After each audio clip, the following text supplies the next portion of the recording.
Ladies and gentlemen, and reptoids, welcome to the Kiln, episode 17, Random Discussion, with me, your usual host, Aram17Z, joined by one of the usual suspects, because we have no clue where the other one is right now, the Calibri Body. Yeah, we really have no idea where the other one is. We gave him now. We heard nothing in that hour, so here we are. Indeed. There we go. Yeah. He might join sometime during the stream, maybe. Who knows? Yeah. But anyway, this has no topic, no whatever. We talk, we go. I thought it was crazy to suggest this. I still think it's crazy, but we'll see how this goes. What? What? No topic, just Oh. Well, we go into random rants about random shit all the time without any topic. But at least we have no formula. Like a segue. Yeah. Wonderful. I mean, we can talk about whatever. Like, recently I've been thinking a lot about, like, the three cartoons in my head that, like, if someone tells me cartoons, what are, like, the three shows that will pop into my head? And for me, like, I feel like they're all in that kind of same type of genre of just, like, the mood, just, like, the feel-good. You can just watch it without really paying attention. So, like, SpongeBob, Looney Tunes, and something like, maybe Simpsons.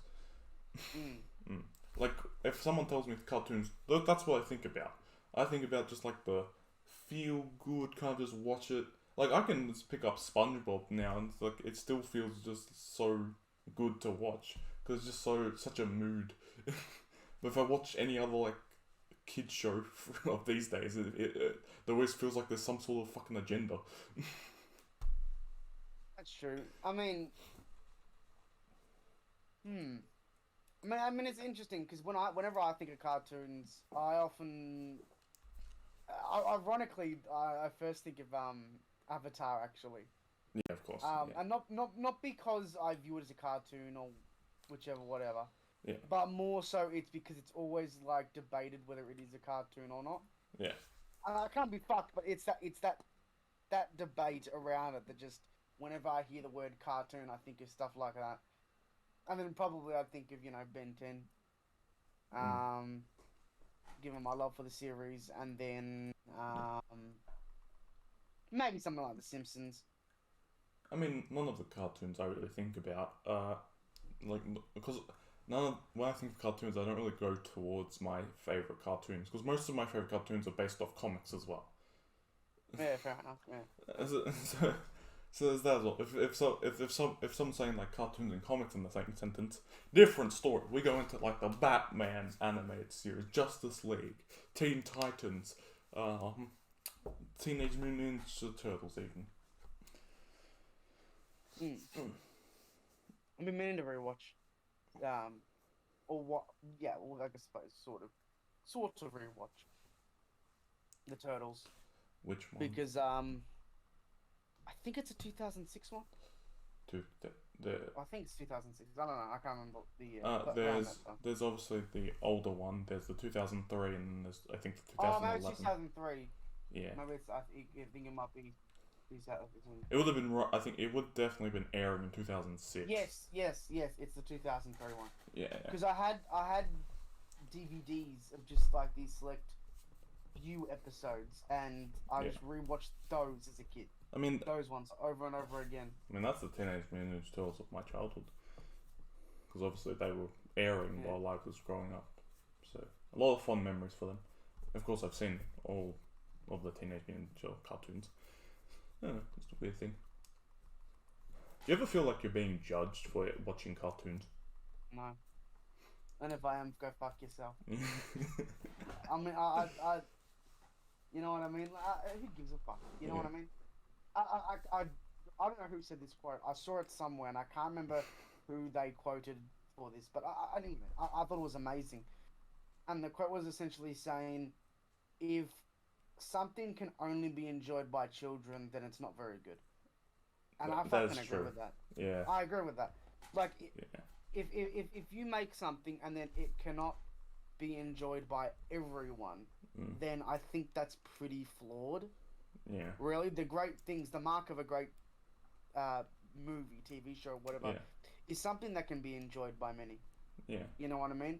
Oh, like the other day Again, I was thinking about a SpongeBob episode, which I haven't seen in fucking years. Yeah. But it still stuck with me, and even today, I fucking love the premise. It was the one where SpongeBob, he trying to, I can't remember the reason why, but he's trying to get the name of this guy, and the guy just says, "What's to ya?" Because that's his name. His name is "What's it to ya?" Yeah. But SpongeBob thinks it's not his name, and he's saying, "What is it to you?" Yeah. But no, that's really stuck with me. Yeah, I was thinking about it. I'm thinking, see, that's the mark of a good thing. That even now, as an adult, I can still enjoy that gag. Yeah. I can still find it funny. Oda actually has done the gag recently with one of his characters, because all of them have like epithets of like cards and shit, but like they're not their actual names. They just go by them. Yeah. So there's like King, Queen, Jack, but those aren't their actual names. And there's this one character like amongst the group underneath King, Queen, and Jack, whose name is Who's Who. That's his name. Who's Who. You can understand the confusion that a lot of us had at the beginning, and we still do, because we don't know his name. It's just Who's Who. It's like, what kind of name is Who's Who? Who is he? He's Who's Who. Yeah, I like things that can speak to both ends, and I like it when, like, as a kid, I'm a dumb fuck. Yeah. I just things We go all over are. my head. We all I are. just like seeing yes, action. But then when I actually watch it as an adult, I'm like, holy shit. Yeah. There was like actual messages here. Yeah. There was I 100% missed it. It's why now one of my favorite movies of all time is Shrek 2. Yeah. Because when I went back and watched it as an adult, I'm like, fuck. Like I just, as a kid, I understood none of that. I just that went over my head. Yeah, fair but enough. now I begin to understand what the makers of it were trying to do, and I'm like, no, there's actually a bit of there was work put into this, genuine work, for the story and for the themes, and I appreciate that. I appreciate that they went further than that, so that especially something that is relevant to my childhood, I can still enjoy and I can still cherish nowadays. Even with me, excellent. I think a lot of the time, like when I go back and watch things as an adult, as I do normally, I look back and I'm like, why did I like this as a child? Was it just like the action? Or what was it? Because I like this for so many different reasons now, and it really shows you how good something is when you can fully appreciate it now, but still enjoy it as a child. And I have no fucking clue what I was thinking as a child. Why did I like this? Like, of course, as a kid, I just kind of like superheroes and all that crap, which kind of shaped me into reading comics and then eventually going into manga. But like, it's just one of those weird things where it's like, ooh. And there were so many cartoons I watched as a child as well. And you go back and you like just some things like an adult character would say in the show. The hints that they are saying, especially, I feel like they were a lot more saucier back in our childhood, in the early noughties. That's true. Now I feel like it's not really brought up as much in cartoons. No. I don't watch a lot of modern day cartoons. I watch some, because like some of them I have appreciated. Like Gravity Falls is such a banger. Which is like, it's all about the mystery, and I think the mystery aspect of it is really what sells it as a show. I think the only modern cartoon I've seen is Rick and Morty, but I'm not even up to date. I think I watched 2 seasons of it. Yeah. I think by the Rick and Morty wasn't bad. I'll tell you that, but no.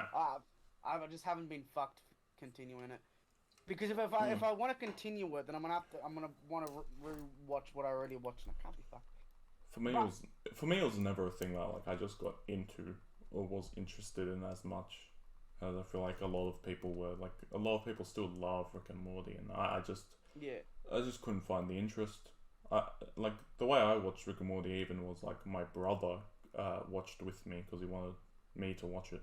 Yeah. Because he thought I would like it, which as well, like he does that at times, and like we watch shit together. Like the new season of Always Sunny in Philadelphia, we always watch them together because he's the one who showed me Always Sunny, and he knows how much I love Always Sunny. And so now I just have to wait for him to come back here to watch the latest season with him. Shame. It's lost my train of thought there. Fuck. Shit. Fuck. No, I've lost it. It's gone. This is It? fucking. Oh no, hang on. Yeah, no. No, I've lost it. It's gone. No, it's gone. Here, the reason why we should watch more cartoons now is research, practice, to figure out voices that we want to use. That's true. That's true. That's very true. And it was always just that. I feel like sometimes there is just that subconscious thing in your head that tells you this is what it kind of sounds like, and this is how you should portray it. And then you have the other times where it's like, that voice is too good not to do. Yeah. I was looking through our list of characters we'll do for like Naruto. Yeah. And all the characters, when I'm thinking of how I'm gonna voice them, I cannot help but just go to the Naruto voices. Yeah. Because some of them are just so good. Yeah. I think the dub of that show was actually pretty fucking good. Yeah. I think they did a very good job with that. I mean, we the dub of Naruto, yeah. I mean, the voice actor for Naruto as well, because like she has only been Naruto as well, it kind of puts a little bit more on that one voice actor, where it's like, this is who Naruto is. Like no one else has Naruto's voice. Naruto's a little bit more special than anything else. Yeah. In comparison to Luffy, who the voice actor of course doesn't do a lot of male voices. She does, in terms of when she does male voices, she does a lot of like young kid voices, but she's typically a female voice actor, a female character voice actor. Like she is Urza from Fairy Tail. Yeah. Honestly, Goku's voice actor in dub, I don't really recognize his voice as anything else besides Goku. Sabbath is Sabbath. I don't think he does it in. Yeah, Sabbath. Sabbath's Chad. It's interesting though. I mean, lately I haven't been putting much weight on voice actors, if that makes sense. Yeah. Maybe it's because I've just been reading manga more. Yeah. Like right now, like I'm watching the newest dub of One Piece for the latest arc, which is set in like a mix of Italy and Spain put together kind of thing. Like the whole passion essence of Spain, but also having like the Colosseum, Italy, having a little bit of mixture between those two cultures, and like a lot of like the people or the characters who are actually from this country, I really were interested in how they're gonna do them, and all of them have this kind of like Spanish little tinge in their accent, or the Spanish like Latin, like how they speak English, how they have just that like. Have that like how they pronounce like the A's and O's or whatever it is, which I kind of like that they're a little bit changed up. And then you have other voice actors which I'm thinking, I don't like you, I don't like you, I don't like you, I don't like the voice actor. Well, it was actually interesting because I'd recently watched the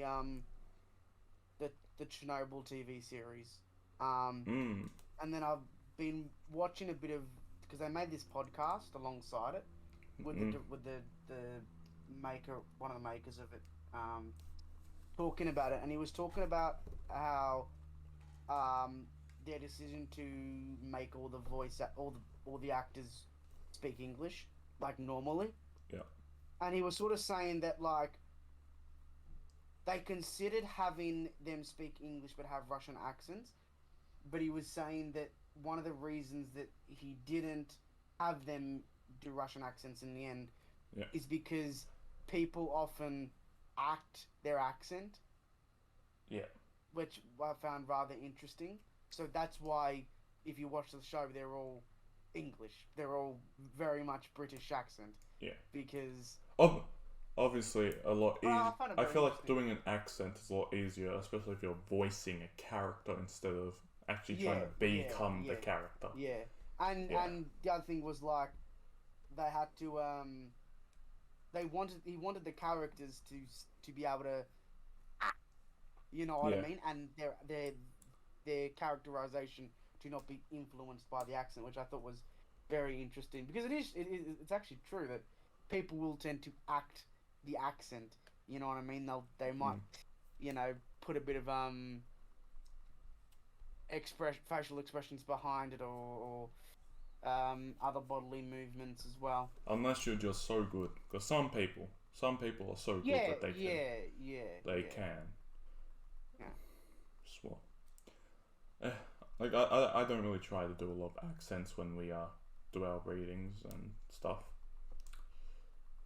I just One I'm more confident in doing is the Aussie. of course, But I've got to be careful because when I say the Aussie, I'm in the stereotypical Aussie. Yeah. Because if I end up going too stereotypical, I'll end up becoming British. I don't know why. I do not know why. It's just for some reason, when I go to, I've struggled to do it really stereotypically, which is I find interesting. I've been practicing some accents for in preparation for our JoJo's read through. Because obviously JoJo's is more like it's set in different parts of the world. Like I mean, part 3 of JoJo's is essentially akin to like around the world in 80 days kind of thing, where they travel across from Japan to Egypt in a certain amount of days or whatever.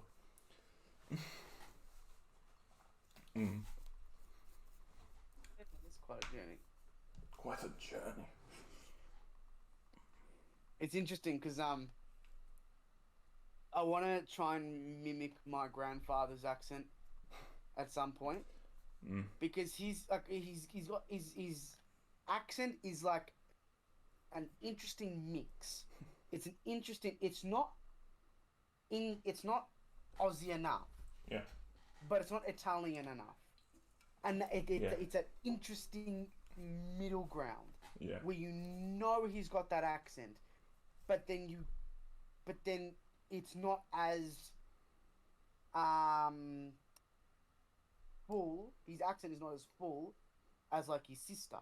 Yeah. His sister is very much Italian accent, very much, very heavy accent, but he is not as much, and that's why I want to try and play with that because it's very interesting.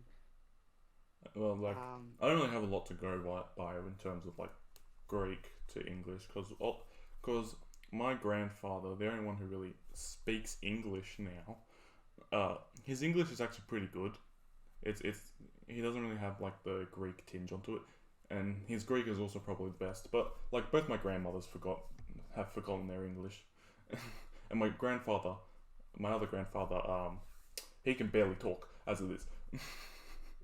So his English is kind of stubbly and muttered a bit instead of having any sort of accent from Greek. Plus, he's probably the most Australian. He's been here since he was fucking 2. Yeah, right. Yeah. Well, that's interesting because my grandmother, like, she's been in Australia since she was like 5 or 6. Yeah. And she doesn't have much of an accent. Yeah. And at times, she even says that her Italian could be wrong at times because it's been so long since she was there. Yeah. She can obviously still speak it. Yeah. But sometimes, I think sometimes like I'll ask, is that what it really is or whatever? And she said, well, like, I don't know, it could be because, I mean, there's also the fact that like. Here's the problem with me sometimes trying to learn Italian. In the end of the day, there could be things that are just different. Because keep in mind, here's the thing with the modern Italian accent. I actually don't know what it sounds like. Yeah. Because all my experience has come from the older generation. Yeah. Like literally everyone I have heard that native speaking, most of them are older, which I find really interesting. Yeah. I know a lot and of. even then, most of the modern ones I have heard, I think, are Roman. Yeah. So I've heard then a lot. Tony that up. Yeah. I've heard a lot of like Greek people who actually don't know how to read Greek. They can only speak it, which is interesting. Yeah. I mean, my mom can only speak it. That's happened with English. Yeah. People know how to speak it, but they don't know how to write it. They don't know the Latin alphabet. So, what I find fascinating, because whenever I think of a word, I think subconsciously I also think of how it's spelled. Yeah. Yeah, I probably do the same. And maybe that's actually why sometimes I find foreign writing systems to be a little bit more challenging, because whenever I think of a word, I'm inevitably going to think of it in its Latin alphabetic form than say a Greek form or a Japanese form or a Chinese form or whichever writing system is there in front of me, which I think is rather interesting. Yeah. Oh, I love the different writing systems. I find it very interesting how like different writing systems differ, and what one system has and what one system doesn't have. You know, on one hand, one thing that always fascinated me is like the idea of not every word has a translation. Yes. I like that. Yes. That always fascinates me. Where it's like there's no real word for it within the other culture because they don't use it there. There's not a created word for it. So like some foreign language having a word that means something, and you can only refer it to the closest thing to what it would be in English, which might be beetle shit, and that would be like a rough description about what it actually means in the language. I always like that. even when like the word, like a language has an additional word for what we would consider one word. For example, in Romance languages, they tend to they have different. The verbs conjugate differently depending on who's saying or who is doing the verb, right? And the problem is one of them is second person plural. Yeah. However, our second person plural is you. Yeah. As well as our first person. So it can be a little confusing at times translating it, because it's hard to differentiate between if you're translating a sentence that was second person singular or second person plural. Yeah. Because the foreign language has an extra word for it. It has a different word. Yeah. We don't have one. Our word is just the same as this one. I mean, which is very interesting. One of the ones that always confused me, especially recently, was the fact in Greek there is no actual word for grandparents. There is no singular word that means both grandmother and grandfather. It's just papu and yaya. That's it. That's how you refer to them. Even in Greek, it's just papuka yaya. That's it. Which is just like one of those things where it's like, really? There's not a word that just means both? Sure, that's such a normal word.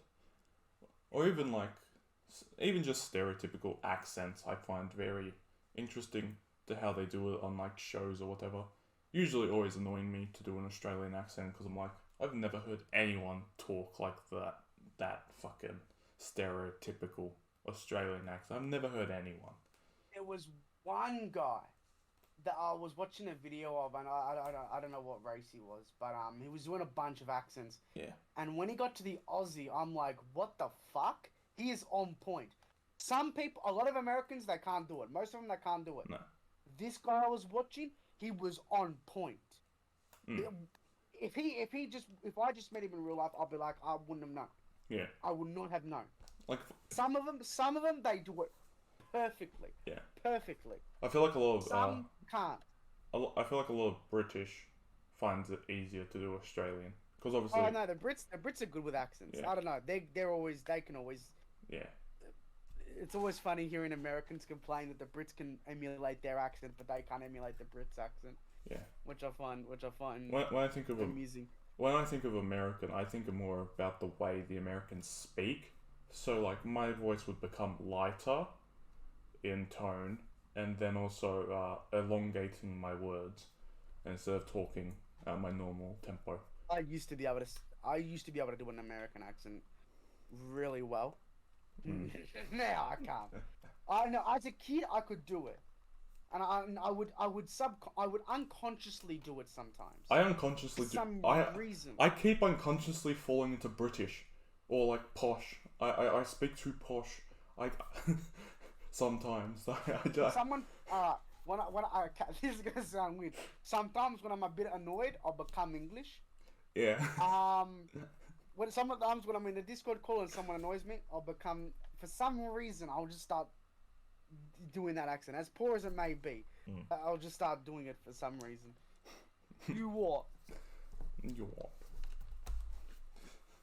Yeah, that accents and all that is very interesting. And then there's also like the matter of like dialects. Yeah. I was watching this video of this guy talking about the difference between dialects and languages, and pretty much there was no difference. Like the only difference, he quoted some ancient linguist, I think, and they basically said the difference between a dialect and a language is that a language has a navy, meaning that a language has political power. Yeah. Meanwhile, a dialect doesn't. And the reason there's no difference is because when you really look at it, there's dialects in Italy that are more similar to Spanish than they are to another dialect in Italy. So it can't. Then it's not a dialect. Isn't really defined by like how close it is, which I just found fascinating. And then it's like interesting to think, well, then how far does something have to get before it is no longer an accent, and now it is its own dialect or language, or is it just subjective in general? Is it just like what we view as a dialect and what we view as a separate language is just subjective? Once we think it's different enough, we will call it this. Because you look at like the African American accent, dialect, language. How far away does it have to get before it is actually now considered a dialect or a language? Or is it just English? It's still just English. Even though if you really went if you really went thick on it, then it would be not as understandable. But then if you only did it a bit, are you still speaking that dialect, or are you not? That fascinates me. I don't know. I think linguistics would be very interesting to go into. Because just that... I mean, I think categories in general are very subjective, but it'd be very interesting. One of the things I think always annoyed me, typically when like reading books or stuff, it always defaults to American English, even though I don't really feel like that doesn't really feel like it's the most fair, because English by definition or by comes from England. Yeah, it comes from England. Exactly. So shouldn't they go by their English? Duolingo, I'll give them props for everything, except for the fact that with English, they give it an American flag. Yeah. That pisses me off. Yeah. That that is just no. I feel like that's wrong. That is Mm. wrong. Right? Yeah. It's not English is not American. No, it's not. It came from Britain. Yes. It came from that area. Its root that really annoys me. Yeah. It's like saying it's like having the flag for Spanish be Mexico. Well, it's not. That's not where it came from. Just because they have their own Oh, yeah. version now Yeah. doesn't mean it came from there. No, Mm. Spanish is from Spain. English is from England. Mm. I don't know. That annoys me, especially because when you get some Americans going, no, I don't have an accent, or Ugh. they're just oblivious to I can understand why their people own think that language. they might not have an accent because of the place that they're in, but it becomes a more annoying thing when it's like like people from other countries judge me for the way I say words or because of the way I say them. They just laugh at me just because I'm saying normal goddamn words, and they just go off like saying, "Oh, I don't have an accent," but to me you do.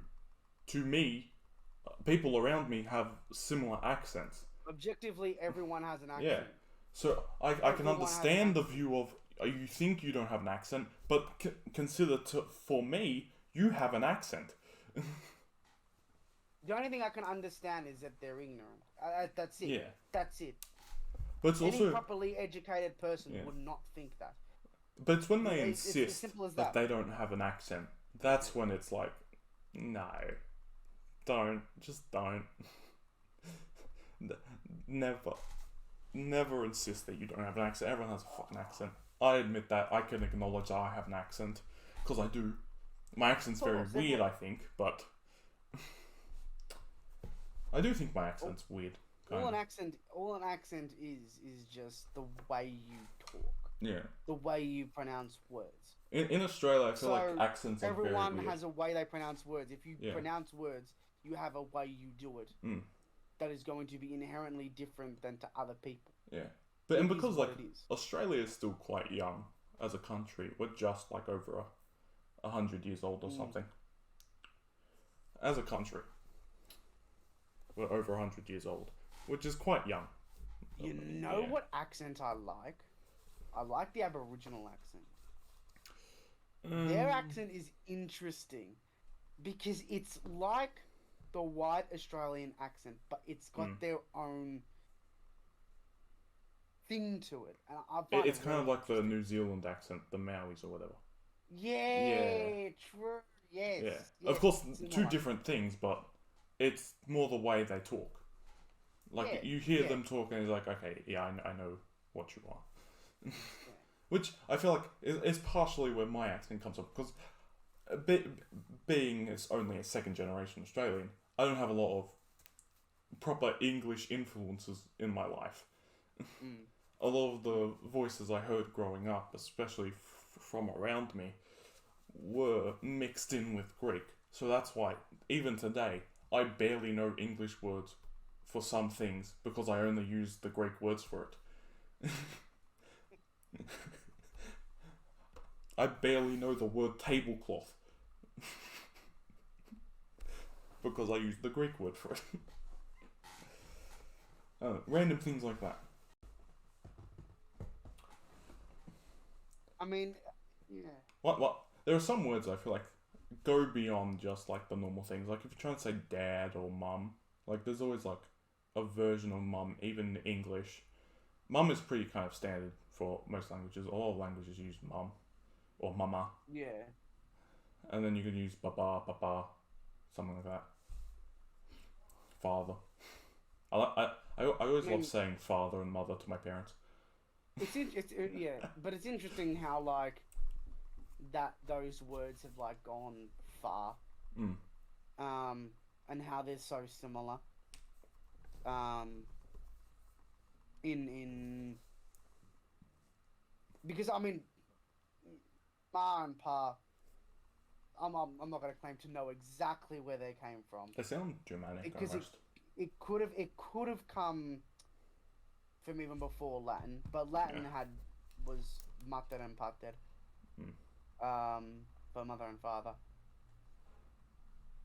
which that's what I love about Latin, bro. The fact that like so many words from it are just everywhere. And I was playing this game, and it's a Monopoly clone, right? And for some reason, one of the cards has a portion of it that's written in either Spanish or Portuguese. I don't know what it is, right? And I know what I would be able to guess what it says anyway because it was the train station. But I was able to partially understand what it said because of the little I know of Latin, which I thought was very fucking interesting. Because I love how languages connect and how words are borrowed between them, and it's why I get a bit annoyed with some people when some people go overboard with this idea of cultural appropriation. Because a lot of things come from different cultures. Yeah. And are assimilated into other cultures, and it's not necessarily a bad thing. It actually promotes growth and development and the evolution of culture to become different and new. Yeah. You know, if everyone had to stick by their own cultures, then it would be chaos because a lot of the things, especially in Western countries like America and Australia, a lot of the things you eat here are not from your culture. No. Chips, not from your culture, so you'd never make chips again. Like Australia, they're simply not. If we're talking about Australian cuisine, my first thought is the fairy bread or whatever. Oh yeah, no, yeah. Some lamingtons, pavlova. Yeah, true. It's those things, right? That I know are just like they came from here, but most food that I eat in the country are multicultural. Yeah. Because we are very much a multicultural country, and I feel like in Australia we're more proud of the multicultural heritage of people compared to America. America seems a lot more patriotic to themselves. Yeah. And like they can admit like they're Irish, but they don't really have that real like spirit continuing on. Most of the people I met here don't give a shit. Yeah. Like, you know what I mean? They're fine with doing stuff that's multicultural, which I find is fantastic. Like having all these different cultures mixing and the good things from each one being shared. I think that's amazing. Yeah. I think it's great as well. Like I love like just going to the city, like getting some ramen or whatever I do. Maybe changing it up, getting some Spanish or Mexican food, whatever I want. Really. Equal food. That was always one of the weirder things as well. It's like when American questions me about like what like fast food restaurants we have in Australia, I'm thinking we have so little in comparison. We really do. Oh well, we really do. Good. I mean, Taco Bell only really started here recently, and they only have small locations.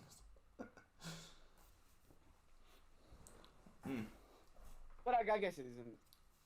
I think, okay, I can't really say because I don't know too much about America, but I feel like here we've got a lot of other places, if that makes sense. Yeah.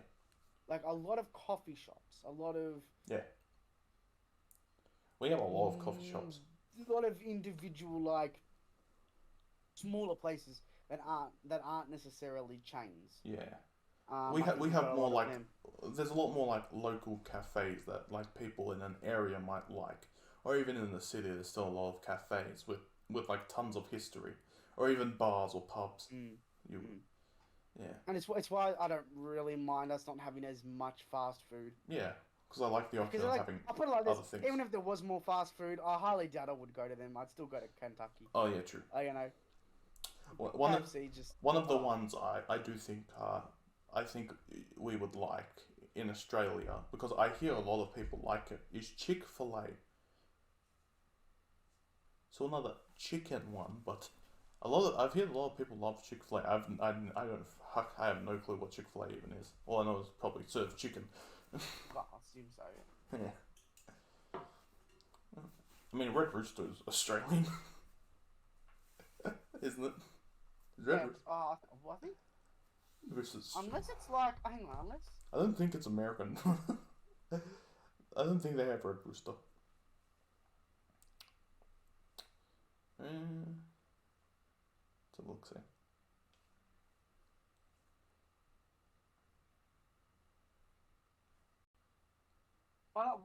Red Rooster is an Australian fast food restaurant chain founded in 1972. Because isn't it because we've got isn't our Hungry Jack's just Burger King? Yeah. Yeah. We had to change the name because Burger King existed in Australia already. Yeah. Which I find funny. I think I've only ever been to a Burger King once, and that was in New Zealand. And that was back when I didn't like that is something like I feel like you might have to get used to, because like definitely like I feel like Burger King's such a big name across different places around the world, and here it's just Hungry Jack's. Yeah. Which sounds so common and just sounds so just Australian as well. Hungry Jack's. Yeah. No, of course. I haven't been to Hungry Jack's in ages. In a very, very long time. Yeah, well, globalization. One thing that I always found interesting is like, back in I think the 70s or 80s, there was an idea about McDonaldization in conjunction with globalization, of how things stay identical but move over to another country. So McDonald's did it first. That's why the name is McDonaldization. But even today, McDonald's doesn't even go by that, because they have specific country items within a different country. Yeah. So they are no longer staying the same within the country, but have altered their menu to fit the culture or things. Like I remember being in Greece, and there was like a gyro, a McGyro or something like that, which my brother loved. Or even in Japan, I think they have some unique items. They have unique items all over the place. I want to a sort of bucket list goal of mine is to go to a Japanese Kentucky Fried Chicken. I'm just curious. I'm just curious what they have there, because like it's just it might be just the same menu. It might be almost identical. Yeah. But I just wanna know. I just wanna see. Is it different? What do they have that's different? I wanna review it. Yeah. Is this a good? It is good. You know, this Christmas, I came the closest I had ever come to a Japanese Christmas. I had KFC on New Year's Eve. Because like my kitchen was full of like prepped stuff for Christmas Day. So we just got KFC. Fair enough. On Christmas Eve, I thought, close. This is the closest we'll ever come to having a Japanese Christmas. I always find that idea of like the Japanese having like KFC on Christmas so hilarious. Just with the train of thought is because Colonel Sanders looks like Father Christmas. He doesn't he? So look, that's how the idea and tradition kind of came about, just because he looked a bit like him. Fair enough. Yeah, I guess so. Fair enough. Holidays don't Chinese KFC be like? Holidays don't really feel the same anymore. So I need to go to a Chinese KFC and a Japanese KFC. American KFC. American. If I ever end up going on there, see what it's like. See what it's like. I have very little hopes. But what other countries would be interesting to see their KFC? I feel like the European countries would be very similar. Yeah. An Italian KFC, that'd be very interesting. Again, they might have different food items depending on the country you're in, but let's go Kentucky Fried Pizza. Kentucky Fried Pasta. Now. Now we're talking. Writing down the food item: Kentucky Fried Pasta. Pasta chicken. Pasta chicken. Like, instead of like, see now they got popcorn chicken. Yeah. Can I do that with pasta? Just have strips of chicken. Little pasta. So you want like chicken strips that are flimsy as hell, like pasta. No, they have that, but then they like popcorn chicken, so they got the thing on. The crunch. Okay. Yeah. So realistically, just chicken strips. Yeah, I guess you're right. Yeah.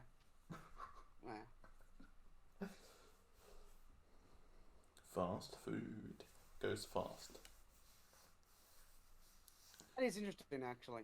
I mean, fucking Uber and like all those guys, they would have made a fuck ton of money during COVID. They would have, Holy shit. Uber They would be making money. Yeah, menu log. They made a lot of money off of us, I can tell you that much.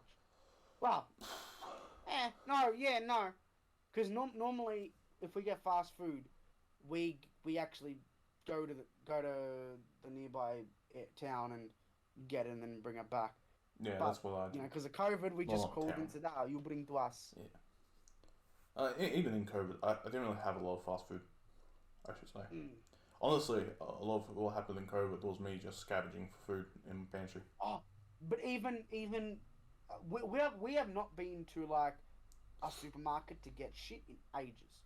It's all been the online orders, all of it, which is fucking fantastic. My parents always prefer to go to stores just to see other things. They come in, they get here within like a day or two, and they're fucking fantastic. You know what I mean? Just order stuff and they come in bags, and the bags come. Honestly, over COVID, I think online shopping for me has just been one of the things that's just like, I bought so much online, I feel like, in the last year. Yeah, it's a godsend. Godsend. Like, I bought 4 swords, like, a couple days before Christmas.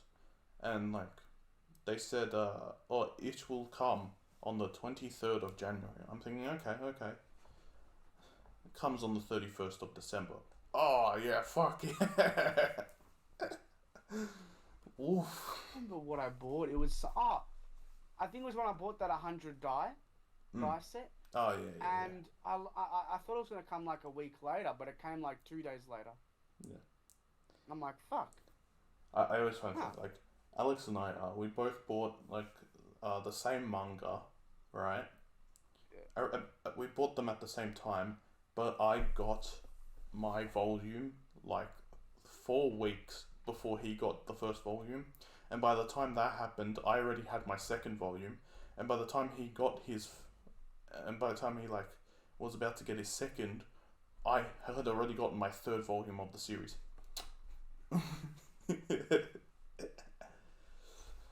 So he had essentially 1 when I had 3 volumes, all of which is pre-order as well. And we pre-ordered from different places as well. I think that might have been something that was different. But still, there's nothing like the feeling like going out, seeing what they have, hunting, the hunt. You enjoy the hunt for shopping, I think. You know what? It is also fun getting the package and be like, Christmas! Stuff in the package!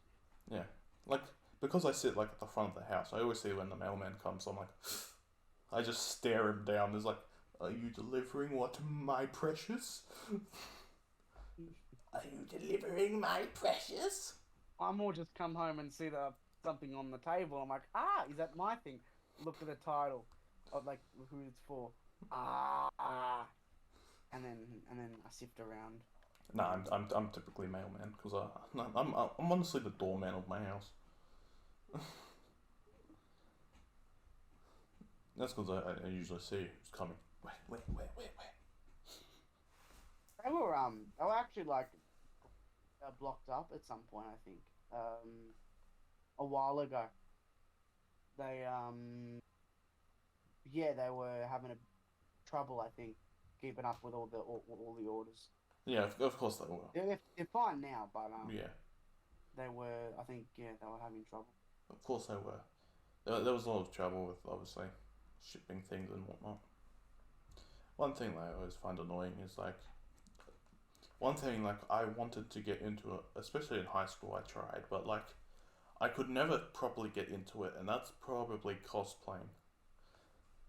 And of course, the reason why it would be too hard to get into cosplay is because a lot of like when you order costumes and whatnot are always from like Japan. No, not Japan. Like China.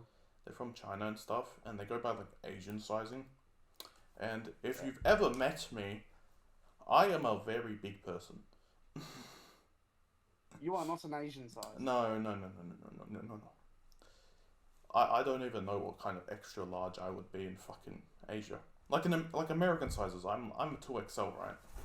Oh yeah. Yeah. Getting stuff from America is easy. Yeah. Because I know if it's XL, Yeah. Like I'm a 2XL in American, which is only because like my shoulders really kind of stuff up me wearing shit, because it's always tight around my chest and shoulders. That's what usually happens with me. But in like Australian, I'm 4XL. Simply because of my shoulders. Big shoulders. But yeah, it's just one of those hard things to get into.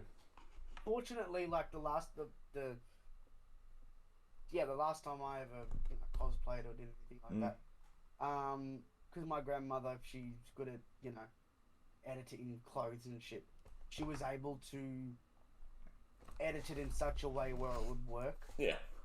Not that I don't think it didn't work in general, but there were just parts of it that needed a few adjustments, and she did it very well. As well as like, because they don't have pockets, which was bullshit, and she was able to like stitch a pocket on the inside, which was fucking. Yeah. Honestly, look, I mean, if it was easier to do, it'd be something I would do. Honestly, it would be more interesting if I knew someone who knew how to do it. Yeah, true. Which is also hard because we haven't been to any conventions or whatever in so long. Which is so sad. I think if I ever did it again, I'd probably like just be something more generic. Like I'd be so tempted to just come as a dwarf.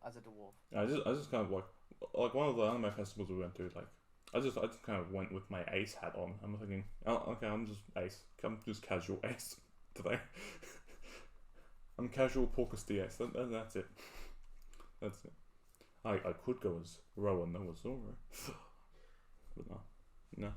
Ooh, I could cosplay as Gimli.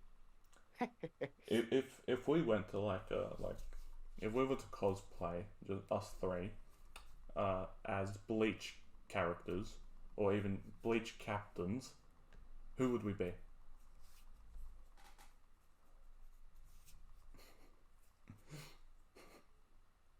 Would you want to go as Aizen?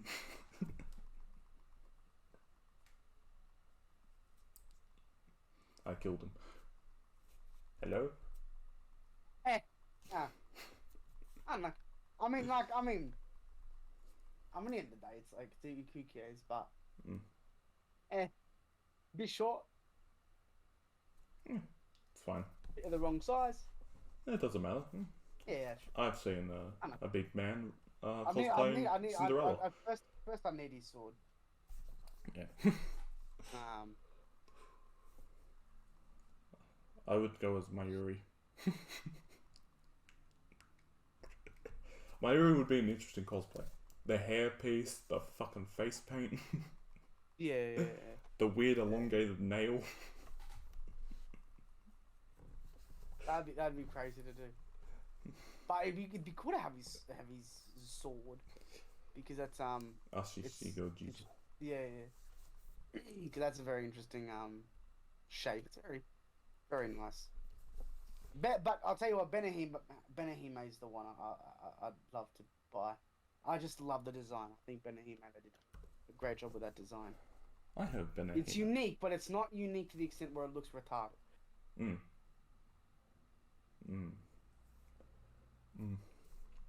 I feel like one of the most boring swords to get would probably be Byakuya's. Just because his Shikai and Bankai are just petals. Yeah. Yeah, so it's like, what else would you really do for that? Oh, you know what'd be kind of cool if you had like made a sword of it, but it's like mid breaking apart. I don't know, that'd be kind of interesting. Uh, once that could be interesting. I don't know. I feel like Izukira's blade would be interesting to just like have because it's just that right angled blade thing. Yeah. Yeah. True. I forget what the call's name was. Wadisuke something. Wabisuke? Wabisuke. I feel like there's another word with them. Wabisuke. I think it is. I think it's Wabisuke. Yes. Yes. It is that. Hyo and Maru, of course. The way I differentiate that is just because the thing is the ninja star. Yeah. Yeah. And then it gets more stars when it's bunker. Yeah. Gets a secondary. And then there's a fucking ice dragon, but yeah. I like it. Yeah. Who else has got? Who else has got a? What other cool swords are there? Yeah. Rin's sword has always been Yeah. cool. From Blue Exorcist, I feel like his sword might be one of the ones I get next to add to my collection. Because as well as being a very cool and good looking sword, it's also like for its series like the one sword that you really care about or get. There are a few other swords in it, like was his name Arthur? The Paladin guy? I think he had a sword, and of course Beskio has her poison blade. But then again, that doesn't have a sheath. She is the sheath. I really want Berserk sword. I really want a gravity hammer. From Halo. Why not Naruto swords? Oh no, none of them really. I mean, I've got one actually. I have got Naruto sword. You do? Oh yeah, you do. Yeah. Yeah. I could keep Kusanagi. That's what's name. I've got that, but the other ones they don't really interest me too much. Nah. I mean, they're alright, but maybe. You know what? It's not a sword, but I'd be tempted for Mother as Goomba, just because it's Mother. But other than that, I've got a kunai. I've got like a kunai from a Naruto thing, but I'd like Minato's kunai. That would be very cool. I have Minato's kunai. Yeah, that'd be very nice. But because in anime there are some swords where it's like the swords are just so fucking fat and thick. It's like, would I really want that? Yeah. They're so big. Will I really want to have that? Ugh. There's a Kame sword. Or even the scissor blade. Or even the scissor blade from Kill la Kill. Oh yeah. True. Otherwise, there's random swords here and there. Of course, there's Kirito's. Swords aren't bad. Yeah, his swords aren't bad. I'm just saying Kirito hurts. Character, but his swords are, Yeah, I mean Excalibur and. I've got a Elucidator. Yeah. And I've got Dark Repulsor. Yeah. The hilt's broken on one of them, so fuck. And then they're not bad at all. They're kind of nice. Got two of his swords. They're good looking swords. The Master I like Sword. The Elucidator. I've always liked the Elucidator. Dark Repulsor just sort of clean. Part of me would want his lightsaber, but it's very generic looking. The lightsaber. If you were to get it, it would just look like a regular saber. No, it looked like a bootleg lightsaber. Yeah. Yeah, that's true. Yeah. Because again, the hilt's very simplistic. It's not like Star Wars where all the hilts are just. I know you haven't seen the series, but I feel like a lot of people would want Demon Slayer swords.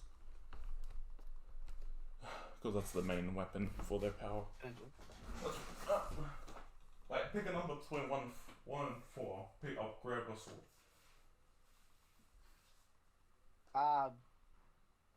2. 2? Alright. Oh. That's right. You picked Katetsu the Third. I brought Katetsu to my desk. That's a nice sword, nice sword, nice sword. We go stabby stab. Not an actual like. Katetsu, you get to sit next to me.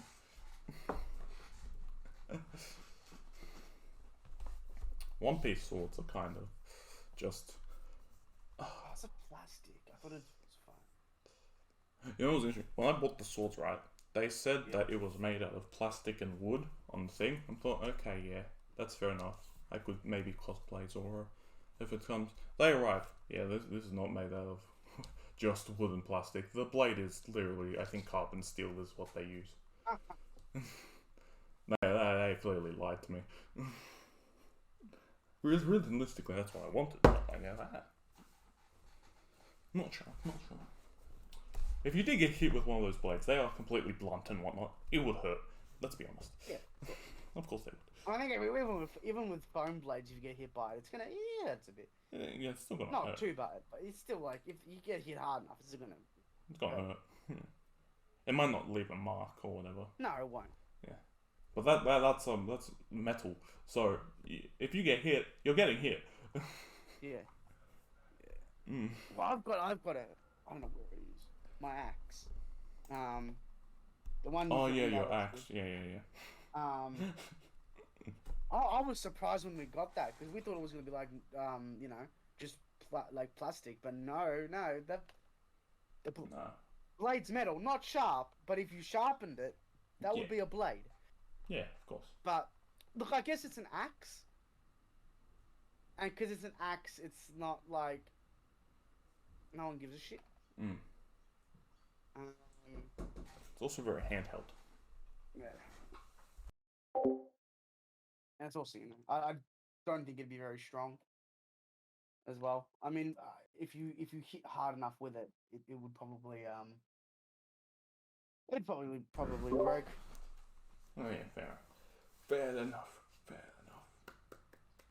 Because I think only the blade's steel, but I could be wrong. More of it could be steel. Mm. And it could be quite bound well. Honestly, like buying the swords, I think having them has made me appreciate swords in other ways that I never thought I would have. Because usually, like, take the sword that Zoro lost because it got destroyed. I appreciate that sword a lot more now because I have it. I can physically see why it's so just nice, and it's honestly quite a beautiful looking sword on its own. So honestly, I appreciate it. It's also one of the ones that feels the most comfortable to kind of hold and wield. So now I just feel like, oh, it's such a shame that one died. Well. You know what I see a lot these days sometimes is those blade umbrellas. Sorry? The blade umbrellas where they have an umbrella, but the hilt of it is the sword hilt. Yeah. That's true. I'm gonna get the appeal of them. They're like these hidden weapons. But for a practical use. You never know. You never know. I'd be afraid they'd be too thin to fit inside of an umbrella. I mean, who knows? Maybe they'd be fine, but I don't know. I find the umbrella guns more interesting. Where you have like a gun inside the umbrella, and you can shoot with that. That's boom, boom, boom. Anytime anyone says umbrella gun, I just think of the penguin. And then You know what'd be interesting to have? I mean, a flintlock or something like that. flintlock. Yeah. Ah, shit. Because I don't. I mean, maybe they are. Maybe they're just as restricted as regular guns. But I'd assume they wouldn't be, considering they're a fucking flintlock. Yeah. You know what I mean? I mean, it's not like the ammo for it is made much anymore. And it's like, even if you wanted to use it to kill, you'd only get one shot. Yeah. And then in that time, you could be beating the shit out of. Yeah. And they use what, lead balls or whatever it is. Yeah. Yeah. I mean, obviously they're still fucking deadly. That one shot can still probably kill someone. Yeah. Yeah, it'd be very interesting. Very interesting. But also with flintlocks. flintlocks, you have to be quite close to actually get a shot in, because a lot of flintlocks aren't. The barreling is quite shit. So if you take a shot with a flintlock, sometimes you might not always hit your target. Go off, hit the ground. Who knows?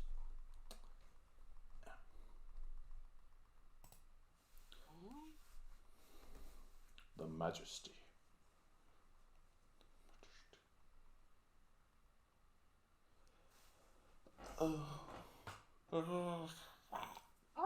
Ah, really? What?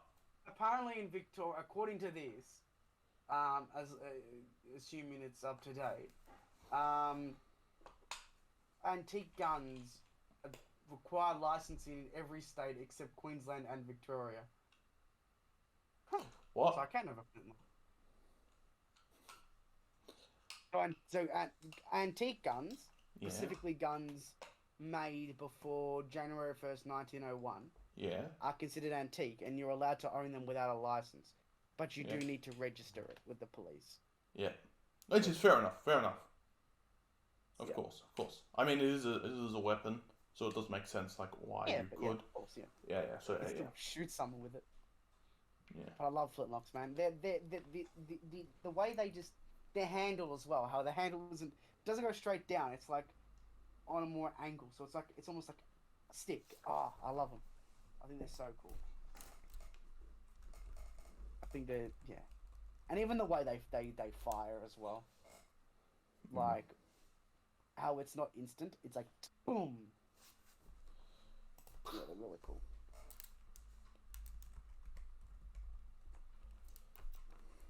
Vash the Stampede muskets gun. can also be out. 'Cause I mean, yeah, muskets would be antique. What about Vash the Stampede's gun? Oh yeah. His one isn't interesting. Isn't it very almost looks a bit futuristic-y, but it's futuristic-y, but also revolver-y, which is really interesting.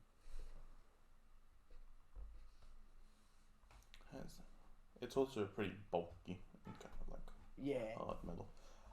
When I think of like guns in anime, I don't think of a lot. I think of Trigon, I think of Hellsing, and I think of Psychopath.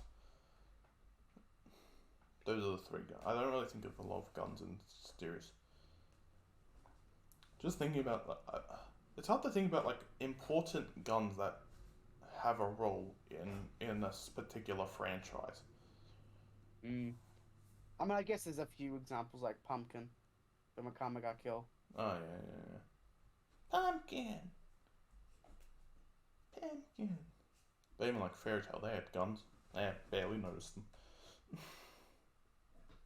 I guess they did have guns in there. Yeah. That's the magic you do. You use guns. You go pew pew pew pew pew pew. It's interesting because, like, you know, in my story ideas, I try to have everyone have unique weapons. Yeah, for some reason they all end up having swords. Like, in some way, in some form, they will have a sword. And I don't know why. I don't know why it's unavoidable, but it just is. I mean, there are so many swords out there, like, and each sword kind of depicts the way you fight as well. Yeah, kind of depends on the person, the character, how they're using it, blah blah blah. Like one guy has a long sword. he's a bit more defensive Yeah. because he's got the guard and the shield Yeah. as well. Meanwhile, another guy has a saber, so he's a bit more finesse. Yeah. Which is also like very different. Like obviously with a lot of guns, it's just you shoot, fire. That's essentially it. There would only be different things between like if you're being a sniper, for instance, you would need the range and tactical knowledge for that. But most people just have like some sort of like revolvering gun where you can fire at least multiple shots, or a Glock, where it's just kind of like mid-range kind of combat, whatever. Not a lot. Yeah. I mean, I think maybe the reason the guns are probably seen a bit, they're not as, common, perhaps, is because guns are generally, you shoot and you forget. There's no real control over the bullet. Meanwhile, with a sword, every step of the way when you're fighting with a sword, you have control over it. You're involved in it. With a ranged weapon, you're not. It's why, like, even bows. Yeah. Bows aren't really given that much attention in comparison to swords either. No. Because they're very similar. You shoot and that's it. So, yeah, again, the only difference would run be out of ammunition. Yeah. All stuff like that. Yeah, but with a sword, again, when I mentioned pumpkin's a fucking magic gun. Yeah, So even the gun in Bleach was magic, kind of. It revolved around the spiritual pressure. True. So it's less normal. I feel like there's less normal guns that are famous within pop culture. I think often when they are, it's gaming. Oh, yeah, definitely. Gaming gaming guns. tends to get the more famous. I mean, Halo. So many of their guns are popular. CS:GO. Often get. I mean, the CS:GO orb.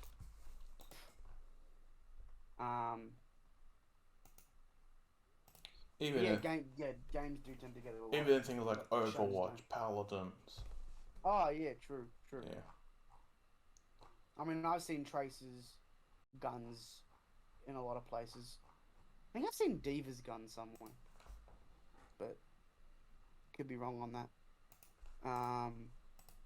And also, I mean, a lot of like a lot of things a lot of guns within Overwatch are very unique. Like I'd love to have Zarya's gun, a big laser minigun. That'd be bloody cool to have. I'm just trying to look at guns and yeah, pop it's culture. interesting. Guns go. Oh, there's the best I can think of is there's Han Solo's gun, but then again, it's generally overshadowed by the lightsabers. Oh, Mando's gun got quite popular. Oh yeah. Sniper rifle. Yeah. That got a bit popular. I recently watched all of Supernatural, and in Supernatural they have a special gun that can kill anything, called the Cult, which kind of just works for a gun. So it's kind of like a demon killing gun. The Cult.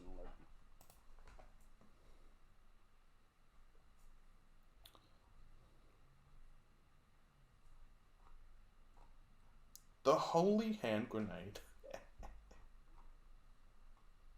Fucking used to love that weapon in Worms. So fun. Just chuck it everywhere and then that's it. They're dead.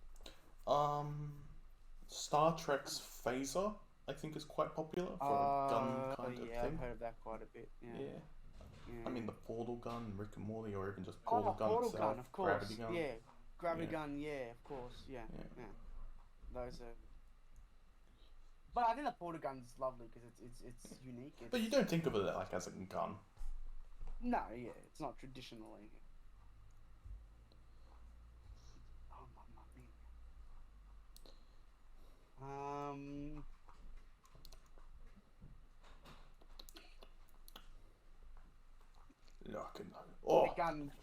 The gun Goku got shot with. I Bulma. I was about to say like some of the most impressive guns in all of fucking pop culture. Des and Troy. Oh, of course. Of course. Des and Troy. Desmond Troy from Texas. Like a again, it's just one of those things where it doesn't feel as impressive when you watch someone hold a gun and go like bang. It's more the choice and the decision of why they're using a gun or like shooting someone to kill them, like shooting them in the head or whatever. Just feels a lot more personal, but it also feels kind of detached in a sort of way because they're using a gun. A sniper rifle is very different though, because a sniper rifle obviously signifies a lot more planning involved in terms of if you're going to kill someone, because you're going out of your way to use a fucking sniper rifle. I like the idea of like a sniper being a very noble weapon, simply for the fact that it's designed to kill the target in one shot. That shot, you make sure that hits, that lands, and it kills. Yeah. Meanwhile, other guns, you generally need to follow up with shots. Automatics, you need to shoot multiple times. That's the idea, otherwise they won't be automatic. Meanwhile, sniper, that's it. You shoot, they're dead. That's it, they're gone. Which I think is it's why I quite like sniper. What guns. Guns go pew pew.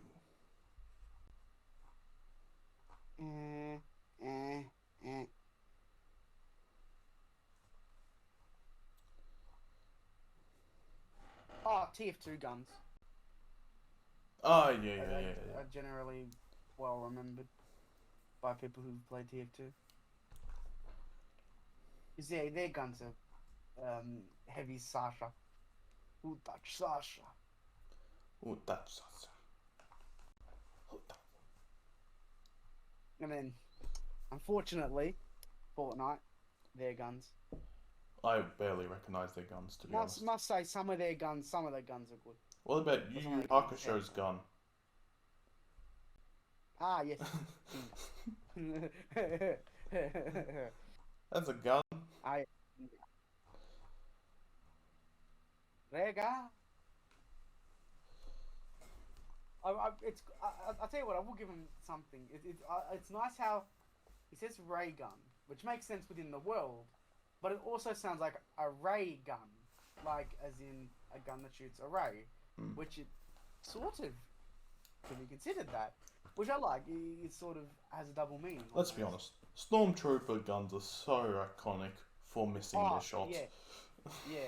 I've got one.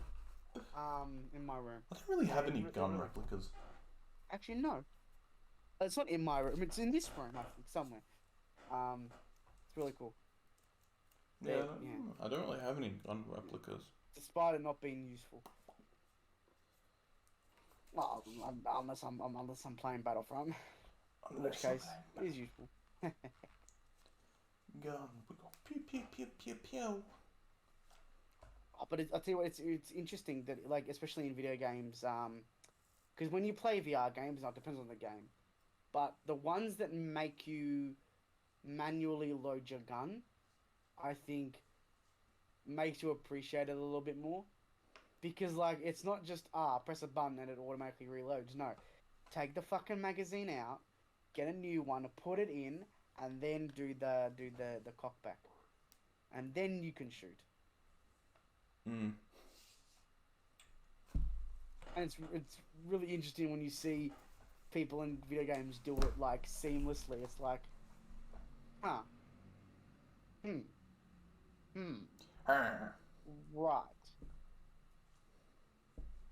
fair enough. But Nerf guns, on the other hand,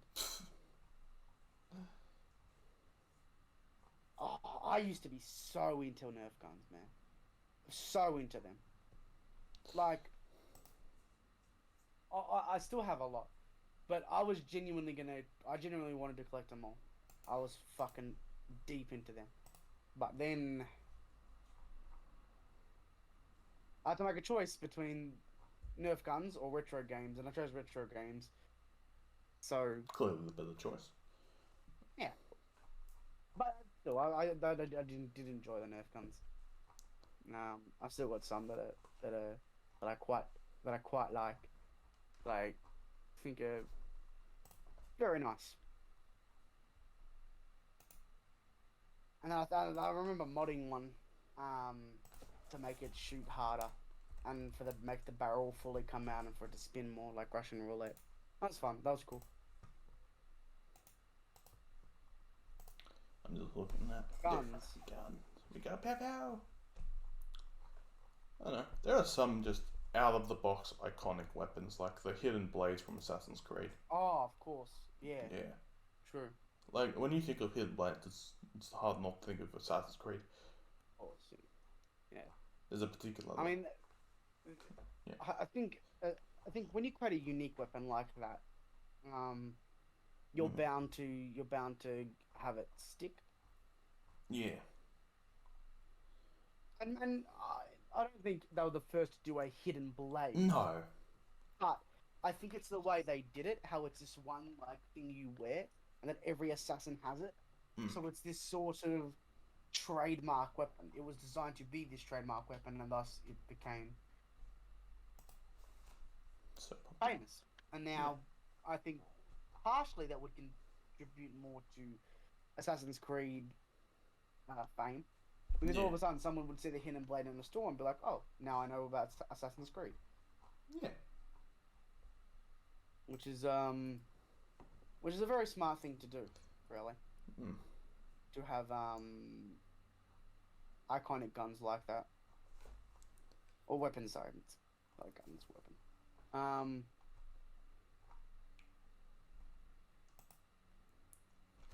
But even other ones like, the Master Sword. That's fucking iconic as fuck. Yeah. And even like, not really weapons, but, I mean, Flood, I suppose. Flood from Mario. But then there's also like, he's other powers. Blue Shell. Very, very, Blue Shell. Oh. The most dangerous weapon in all of fiction. Blue Shell. And then there's things like Cloud's sword, Mega Man's arm cannon. No, I don't think Cloud's sword. Because like if you look at it's popular. It's popular, yes, but like in terms of being unique, I don't think it's as unique as it could be. I wouldn't say it's unique, but it is popular. Yeah. So, and I'd even say it's probably what kicked off the trend of big swords.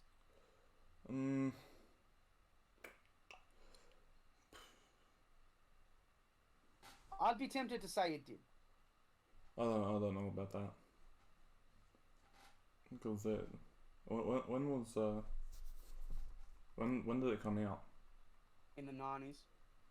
Yeah, definitely not then. Because I know things in the 80s that still had bigger swords. No, I don't mean it came out first. I mean it kicked off the trend. Yeah, I still don't think that. No. Because there are things from even early 90s and 80s that also had big swords in it. And big swords being a big part of it. I don't think it kicked off the trend. I don't know. It's also the fact that in games, I don't really see a lot of big swords in games. The first time I ever saw a big sword was from Final Fantasy. And then every time I had seen a big sword, henceforth it had been from something that had probably come out after. Alright, that's my point of view. I view it as sort of kicking that off. And even other characters within it had massive swords. One of the Sephiroth has a fucking. Oh, I don't know why you need a sword that long. I don't know. I don't get that. Okay, you can have a sword that long. I don't know. I'd assume it would be unwieldy, but I guess if you're in a fantasy world of superpower, then I suppose it's no big deal. Yeah. Or even big hammers as well. I mean, I can't. I don't see a lot of big hammers. Too many examples, but I've seen them around. just people with these massive fucking hammers. Oh, Reinhardt. Reinhardt. But then he puts a rocket on his hammer. Which is fair enough. It's a massive hammer. You want to be able to move it easier.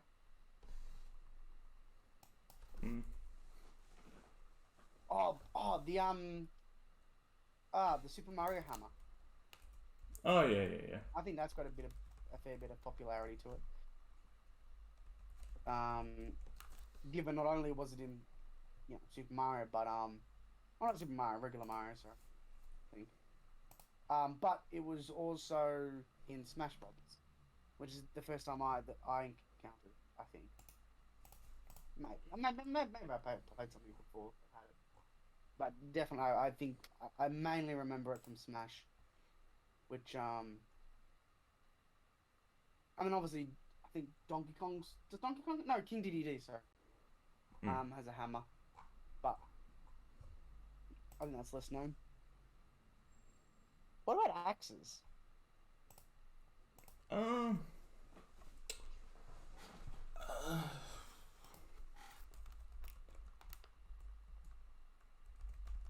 don't know.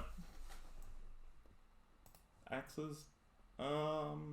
For anime at least, I can only really think of one that I think would be somewhat popular, and that's from Seven Deadly Sins. Otherwise, I don't really see a lot of axes. I think of one in video games, and it's in video games, but popular. If we're saying video games, I think of Tomahawk. Oh, true. Yeah, that's true. Yeah. Or even, I guess, the Valhalla. Yeah. Thinking of smaller axes, then there's... Yeah, the one from anime I was thinking about is a big axe. Is the axe from the forest. Yeah. I don't know. I mean, that's very iconic to that game, considering it's like the sort of melee item. I don't know. Axes and hammers I don't think get used. Same with maces. Nah. Same with maces. It's unfortunate. Mace. Knives. I mean, knives are pretty. I think common in general. I mean, the hidden blade is sort of its own knife. Yeah. I think with knives though, it's one of those things where sometimes a lot of them are too hard to like personalize or whatnot, or feel like they're unique in a way. They just feel like just knives. Like I don't know. It's hard to think of any like you know what, no you know what knife I think about the Assassin's Creed knife. No, Assassin's Creed. Sorry, the Assassination Classroom. They're That's fucking. true. That Yeah, knife. I guess. Yeah. Because that actually had a purpose. A lot of them used it. They broke They broke it up to like fucking broke the sword up and pasted it to his hand. Yeah. Otherwise, things close to a knife, I guess kunai. I think But even then, kunai. There was only really one kunai that felt very special, and that of course would be Minato's. when I think of knives, the first thing I think of is CS:GO knives, because that's a big thing about that game. That costs a lot of money. They cost money. Yeah, that's the first thing I sort of think of.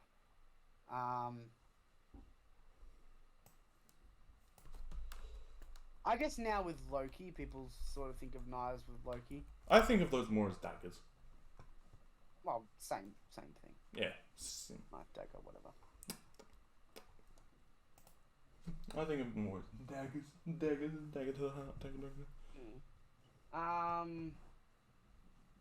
But I think now they're sort of those ones are sort of more associated. In pop culture, when you have like something like a shield, I think it's hard not to think about like something like Captain America. Yeah. In anime terms, shields are interestingly more popular. Yeah. I think because they've got that sort of symbology behind them. I think a lot of it's symbology, because like with the sword is traditionally seen as the attack. Yeah. The shield is generally seen as the defense. So when you want someone that's more defensively focused, they're going to have a shield.